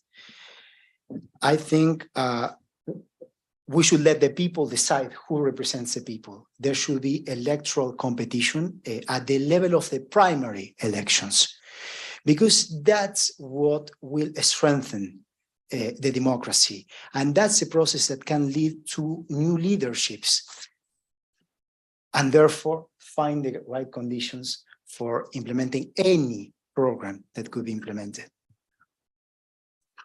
So I think we should open to questions from the audience, but just let me say, I think, as the political scientist in the table, there are issues that the state has to take on. So for instance, ESG, I see as a political scientist problematic in the sense that, one thing is to tax and to decide how the money is spending, and the other thing is to have private actors deciding how the money is spending, especially given that in many countries, the constitution have a special right to natural resources, not like the US, that if you find oil in your background, in your home, it's yours. So it's not exactly, it generates tensions, and what I've seen is that it operates the best where the state is absent. So the people is happy to have the company take charge where the state wasn't doing anything anyways. But I think the three of you have touched on things that are important from a kind of political science point of view, and I just want to mention them while I think about them. And I open to other comments and questions. One is this idea of the long-term versus the short-term that Mauricio mentioned, and the extent to which there is a potential for a path to economic growth. I know you guys kind of skip the answer to my question, but when you mentioned the commodity boom was basically exploiting natural resources, but those resources were not guided toward thinking about, the prices of commodities may come down and we'll still need to provide, right? So there is no a real strategy there. And so in that sense, I understand the skepticism of the population of all countries, because we thought we were going in a good place. We thought, maybe I'm not good, but my children might be better. And suddenly, no, it didn't work. So why am I going to believe this time? And I think, there should be a path that shows them that their children at the very least will be better off, for them to trust again. It's not just a question of choice. I think there is choice in many countries, but there's also a question of credibility over those choices.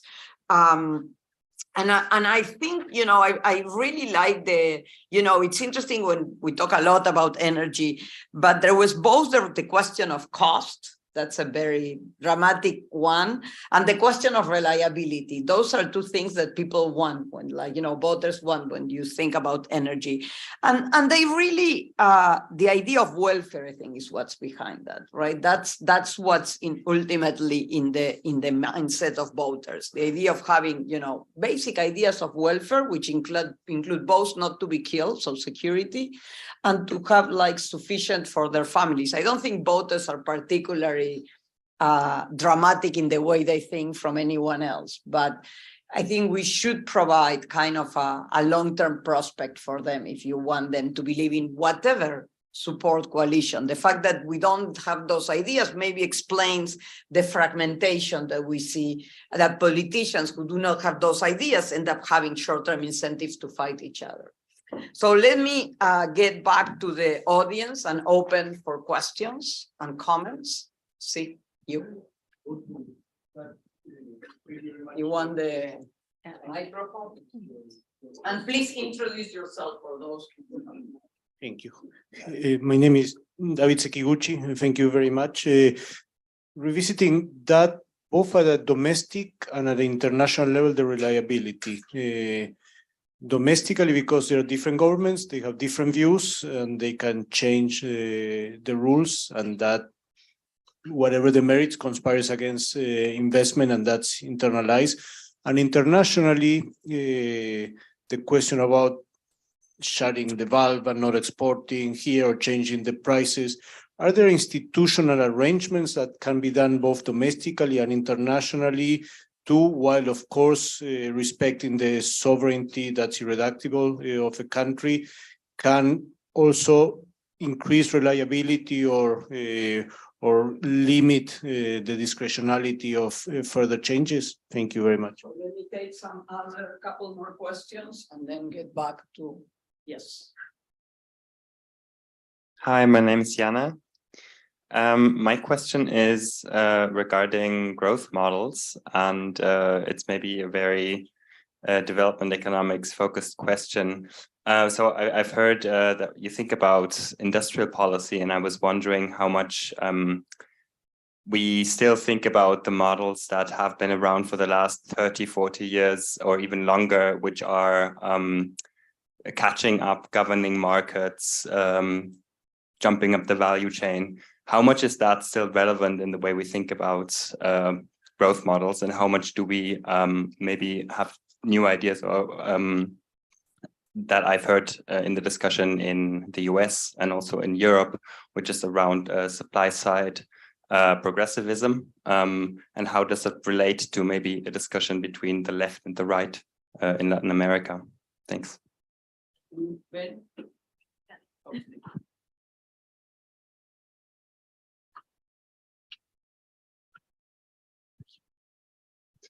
Hi, my name is Ben. I'm a first-year MIA student here at SIPA. I thought what you were saying on industrial policy was very interesting. And when I think about industrial policy in the energy sector in Latin America, I think of Mexico's energy mix, and I think about the issues with all of the state involvement and management of firms there. So I was sort of wondering if you could sketch out what would need to be done for industrial policy in the energy sector in Latin American countries in the future to be effective in really achieving its aims. So, for example, what would a future Chilean national lithium company look like if it were to be effectively managed, grow the economy, and benefit the local population as it should? Thank you. You have one more, okay, Maga, and then we give you, okay, perfect. Yes, hi, Luciana Galan. My question is about geopolitical.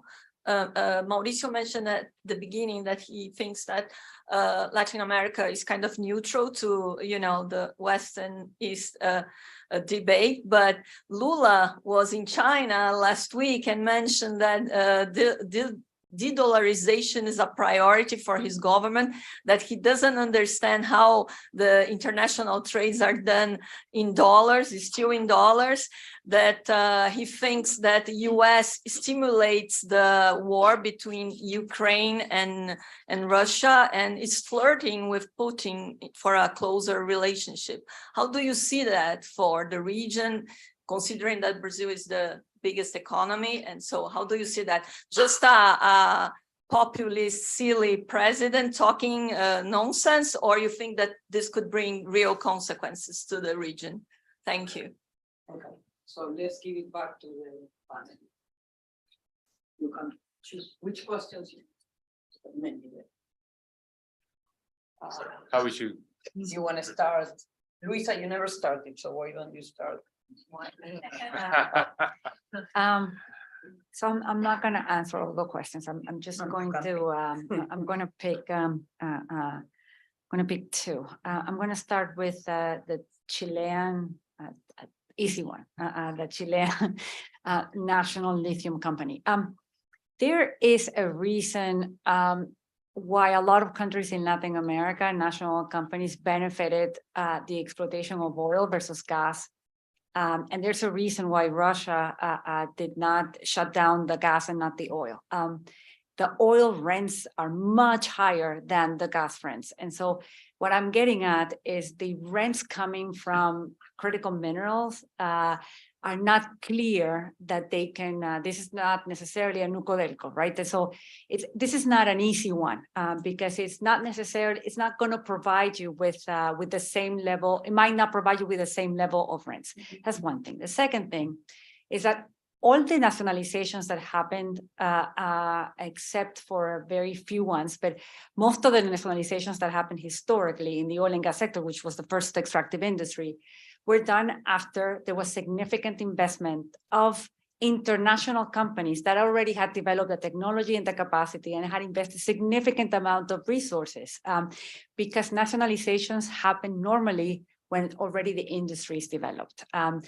It's very rare, although it has happened, politically it makes no sense, but it has happened that you nationalize an industry in the exploration phase because you're not facing really rents. And the theory behind the history about nationalizations of extractive industry has to do with the state wanting to capture most of the rents. So it's a tough one to be on the lithium side. You do have lithium production in Chile, that there are companies that do have lithium production.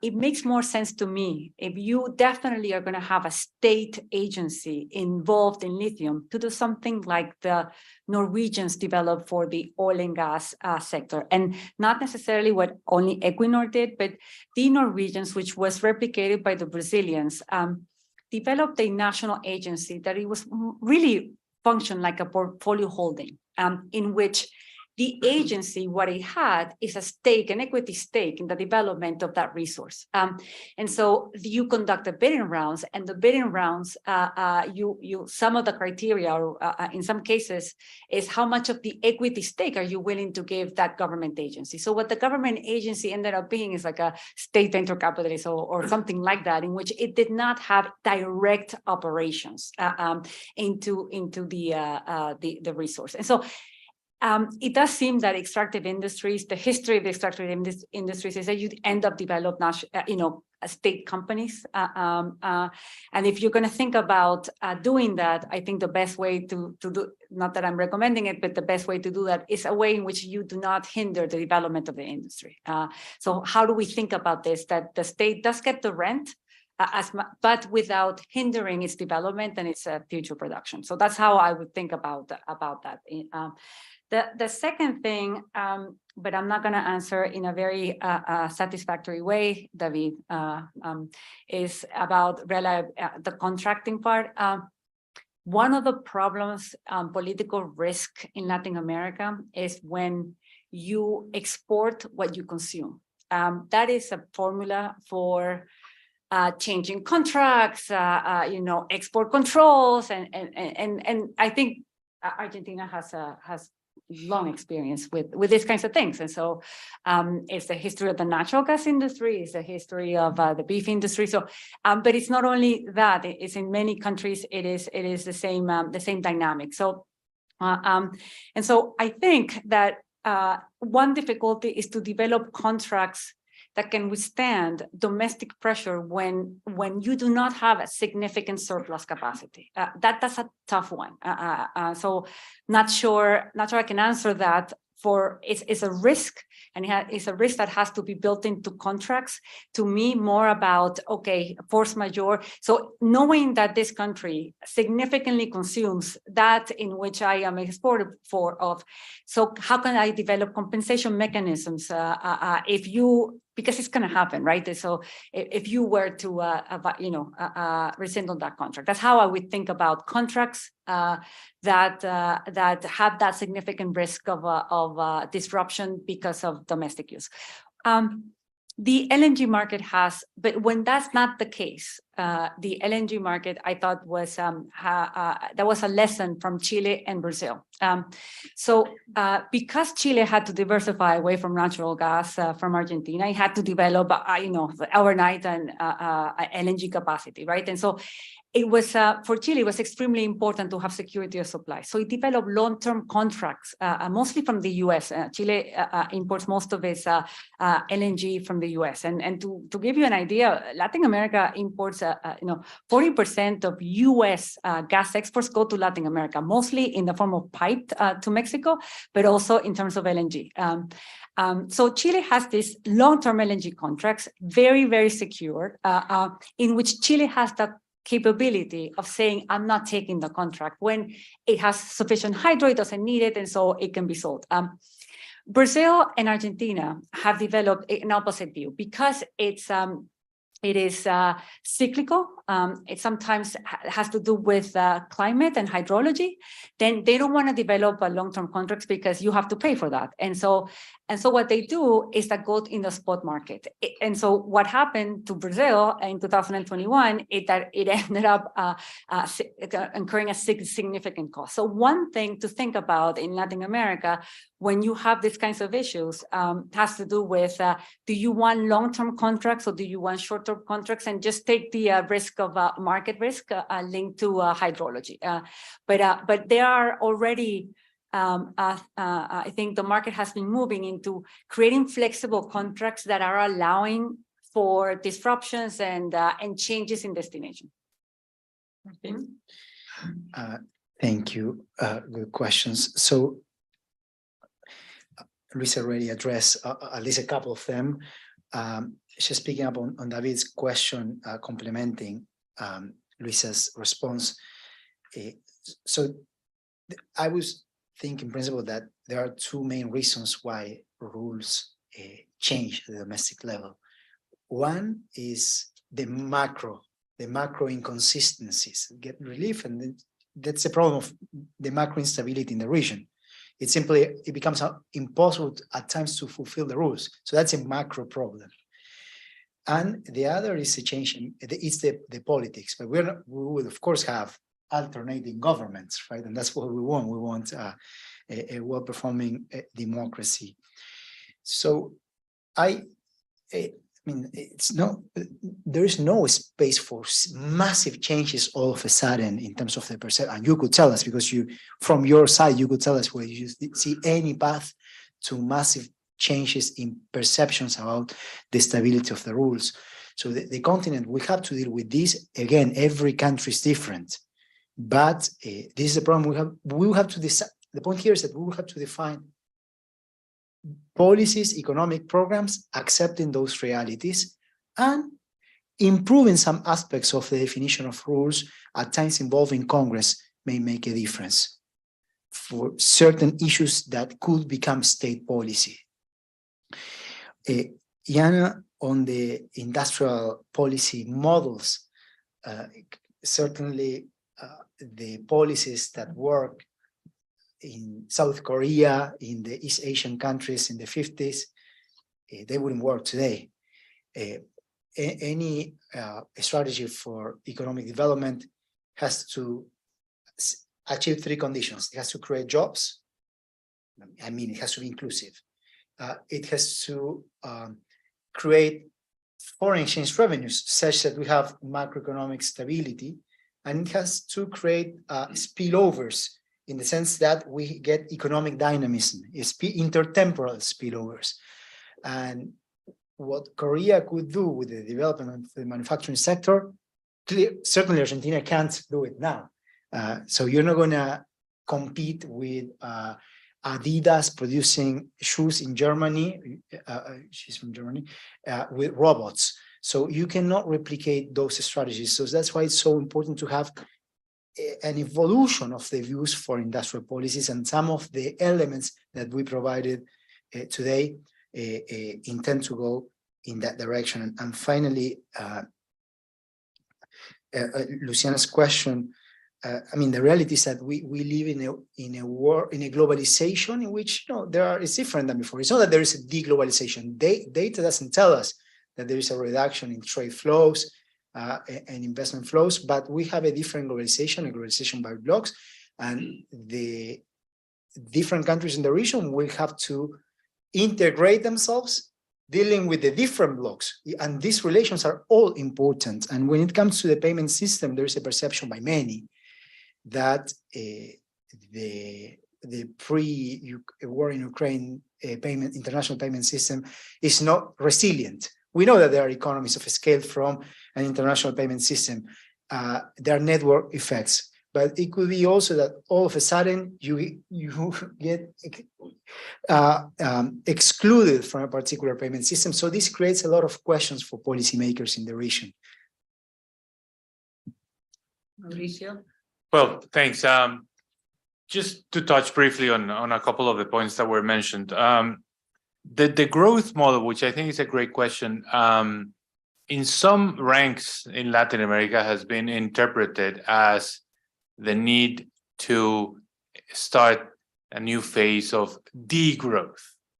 So the idea is that the energy transition, or the climate transition better, will only occur if we go back, if we don't grow, if we have negative growth.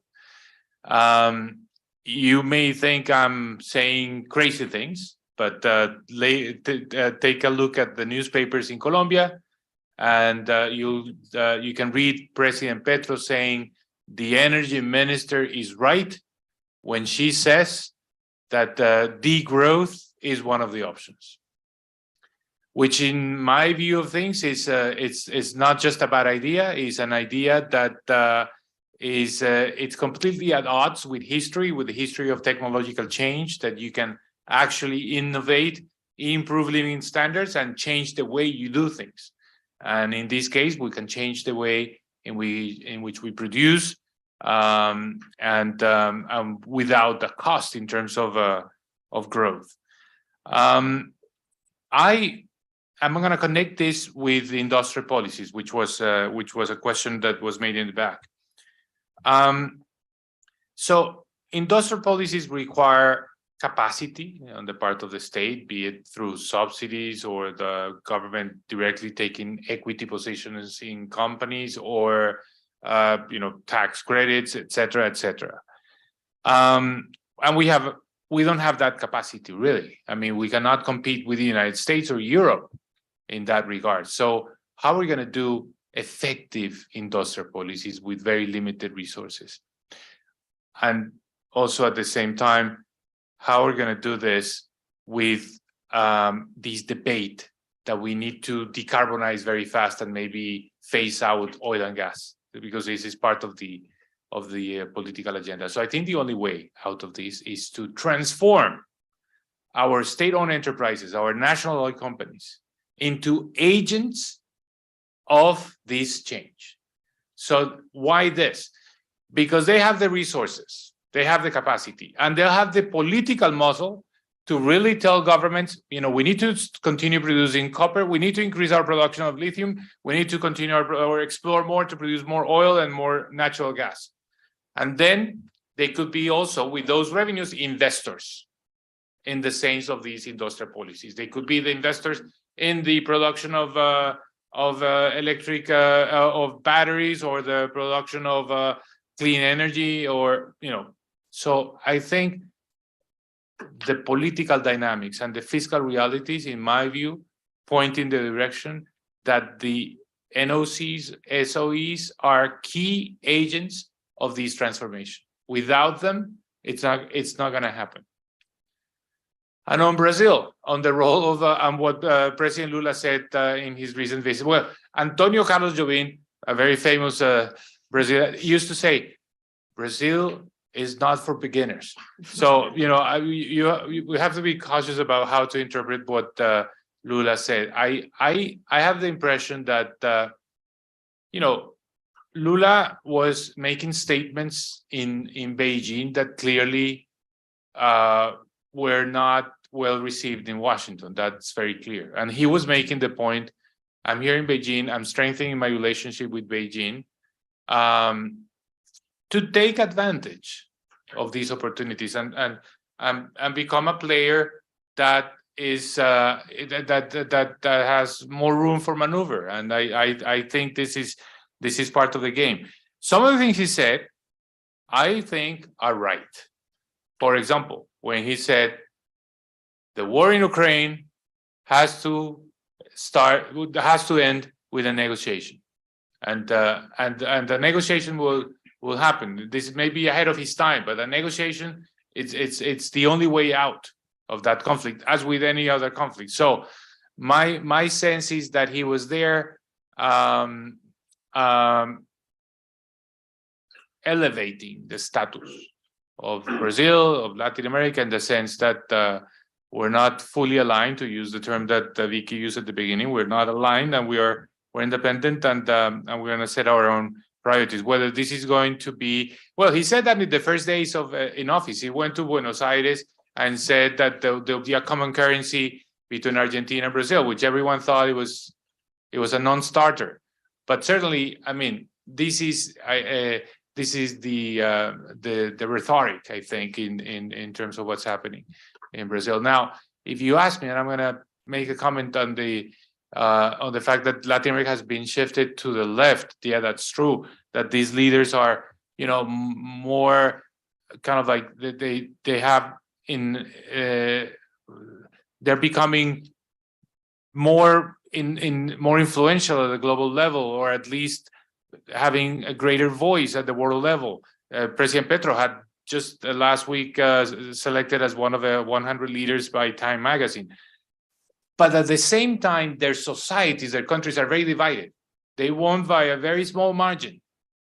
So they also have that tension. So the things they're going to be able to do is relatively limited, because the societies in which they're operating and Congresses reflect that are very divided. So let's not get too optimistic about the fact that these leaders are now having a kind of like a global voice, because the local politics is going to anchor them to a small room for change.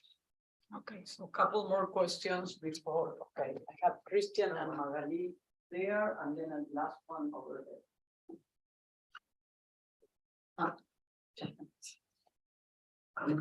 Hello, thank you for being here. I'm Magali. I'm a first-year MBA student here at SIPA.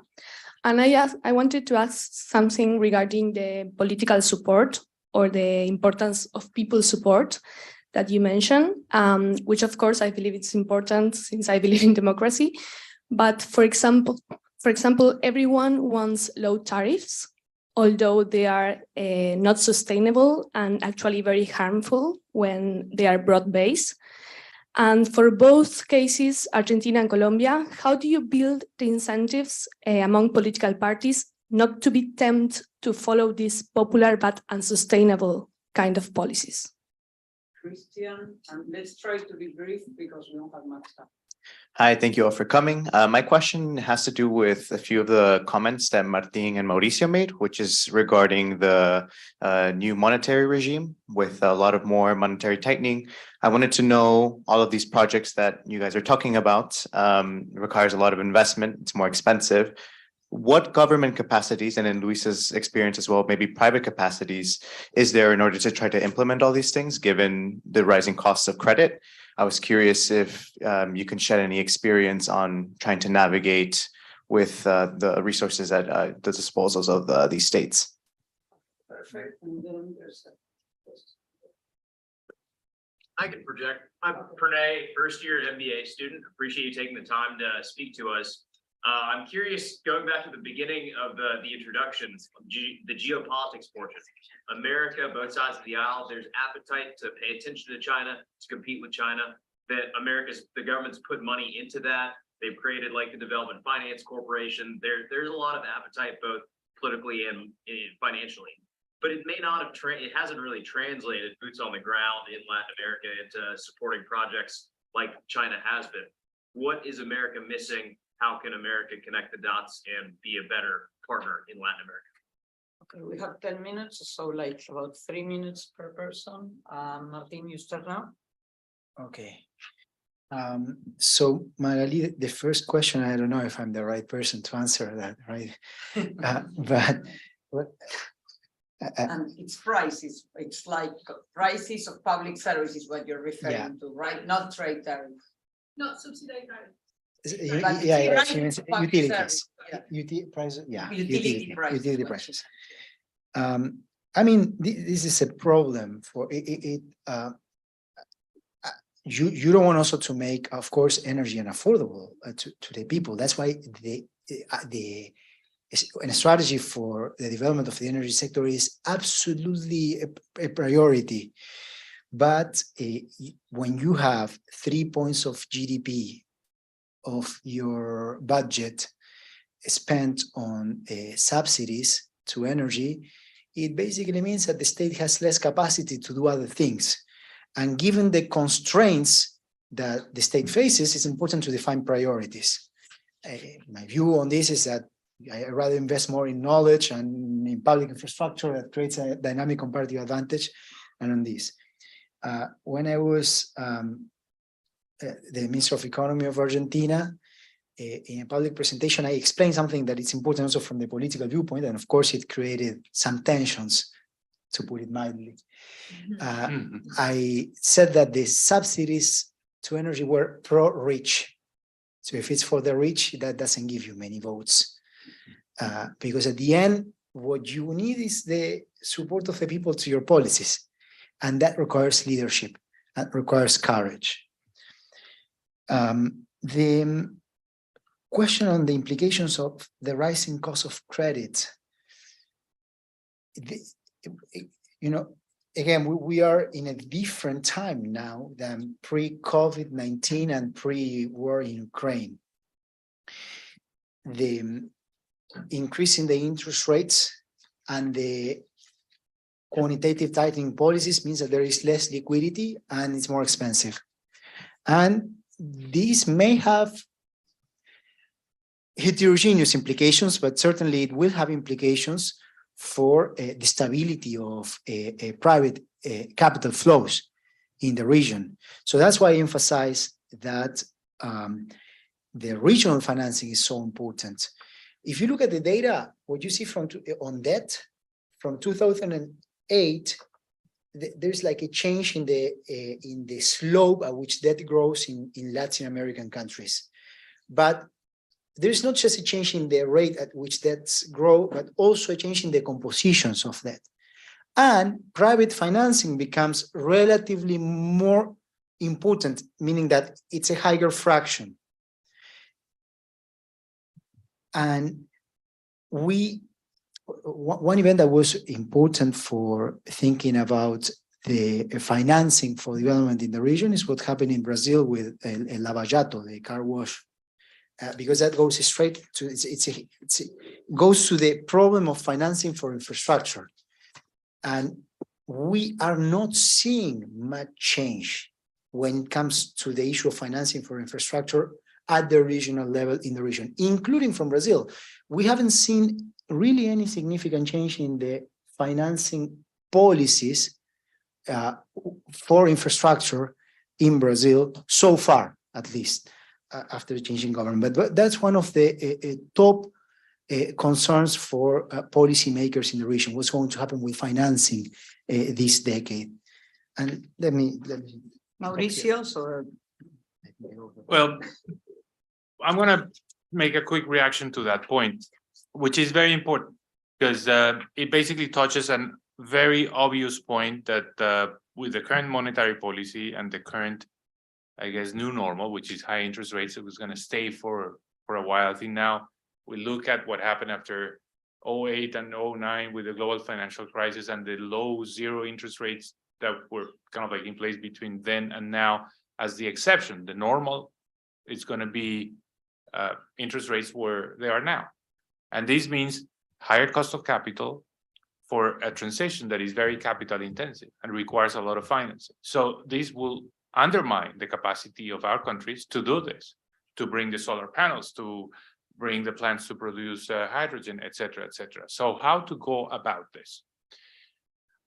At the same time, at the beginning, I said one of the problems, the starting points of Latin America is high debt, high public debt, as a result of the pandemic, as a result of the declining commodity prices, et cetera, et cetera. So how do you reconcile this? High debt, more costly debt, and more needs of financing.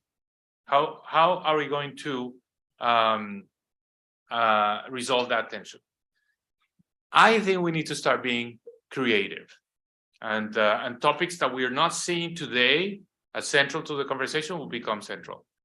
You know, countries can take different types of action relative to high debt. They can say, well, we're not going to pay. I mean, Argentina has lots of experience with that. We're not going to pay, and then costs come, and then you have these difficult negotiations, but you pay a price for that, right?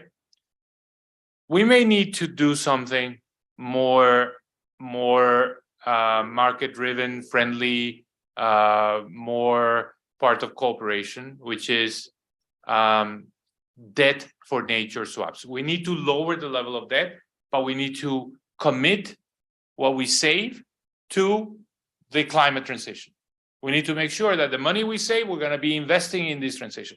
So things that did not seem part of the language of macroeconomists, maybe for the last 30 years. We talked about this in the 1980s, late 80s, early 90s. When I was doing my PhD dissertation, these were topics that people were talking about: debt for nature swaps, or debt forgiveness, et cetera, et cetera. We may need to bring back that agenda because that's the only way in which we are going to square the circle, to put it in our own jargon. And I think it's a very important point. We need to study it. We need to think more about it. Let me just say one last comment. I know your point was about tariffs in the sense of the prices and of public utilities, but we did not touch on a very important aspect today, which is the carbon border adjustment mechanisms, which is, if we don't get our act together, we're not serious, others will, and they'll impose tariffs on our products. So we need to start also at the same time, as we're thinking about the debt for nature swaps, we need to start thinking about new trade agreements that prevent the goods from Latin America from paying these carbon border adjustment mechanisms or tariffs in the European Union, etc. So my final point: why is the U.S. losing the game, so to speak, with Latin America? Because we're talking about two very different economies, China and the U.S. So China has the state-owned enterprises that are the ones that go and invest and buy the public utilities in Latin America, or are investing in the clean energies, or are building infrastructure, transportation, and has the banks that finance that. What does the U.S. have? It has one instrument called the Development Finance Corporation, very limited, and essentially it's about guarantees. It's not necessarily about huge lending. So it's also the U.S., because it's a market economy, is at a disadvantage relative to the power that the Chinese government has, because all the tools of the state are being used to push this agenda. So something to think about in Washington. The way I transform this into something constructive is that I say the World Bank, the IDB Mauricio, need more capital. And otherwise Luisa won't have time. That's something for the US to do. Sorry. Very quickly, financing the energy transition, the IEA said, will require that 70% of that will have to come from the private sector. In reality, the way I think we should think about financing the energy transition in Latin America is, what are the sources of financing? What are the tools that we have and the ones that we need to develop, and for what? in part of what are the tools that we have and where the sources of financing are going to come from, I do think that we have to be, as Marisa says, super creative. One of the ways in which we can be creative is how do we use our own balance sheet to finance the energy transition, which already means that you're not taking currency risks. And going back to the thing about ESG, why I like this framework is because companies have to, in order to meet their ESG requirements, particularly on the environmental front, they have to deal with scope 1, scope 2, and scope 3 emissions.